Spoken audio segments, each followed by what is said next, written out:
ಎಲ್ಲರವರು ಒಂದು ಮಾತನ್ನ ಹೇಳ್ತಾರೆ. ಅವರು ಸ್ವತಂತ್ರೋತ್ಸವದ ಸಂದರ್ಭದಲ್ಲಿ we have to shed our mutual bickerings, shed our differences, high or low, and develop the sense of equality. We have to live like the children of the same father ಅನ್ನುವಂತಹ ಮಾತು.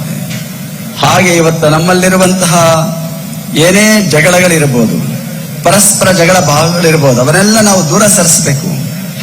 ನಮ್ಮಲ್ಲಿರುವಂತಹ ಮೇಲು ಕೀಳು ಭಾವನೆಗಳು ದೂರ ಆಗಬೇಕು. ನಮ್ಮಲ್ಲಿರುವಂತಹ ಎಲ್ಲರಲ್ಲೂ ಕೂಡ ಸಮಾನತೆಯ ಪ್ರಜ್ಞೆ ಇವತ್ತು ಜಾಗೃತ ಆಗಬೇಕಾಗಿರುವಂತಹದ್ದು.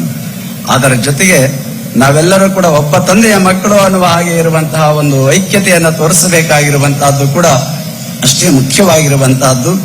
ಅಂತಹ ಒಂದು ಐಕ್ಯತಾ ಸಮಾರಂಭ ಇವತ್ತು ಹುಬ್ಬಳ್ಳಿಯ ಈ ಒಂದು ನೆಹರು ಮೈದಾನದಲ್ಲಿ ಇವತ್ತು ಸಮಾಜದ ಮುಖಂಡರೆಲ್ಲರೂ ಕೂಡ ಒಟ್ಟಾಗಿ ಸೇರಿ ಇಲ್ಲಿ ಆಯೋಜಿಸಿರುವಂತಹದ್ದು. ಅದರ ಜೊತೆಗೆ ನಮ್ಮ ಕರ್ನಾಟಕ, ಆಂಧ್ರ, ಮಹಾರಾಷ್ಟ್ರ, ಅಕ್ಕಪಕ್ಕದ ರಾಜ್ಯಗಳೆಲ್ಲರೂ ಕೂಡ ಈ ಕಾರ್ಯಕ್ರಮದಲ್ಲಿ ಭಾಗವಹಿಸುವುದರ ಮುಖಾಂತರವಾಗಿ ಇದನ್ನು ಯಶಸ್ವಿಗೊಳಿಸ್ತಾ ಇದ್ದಾರೆ.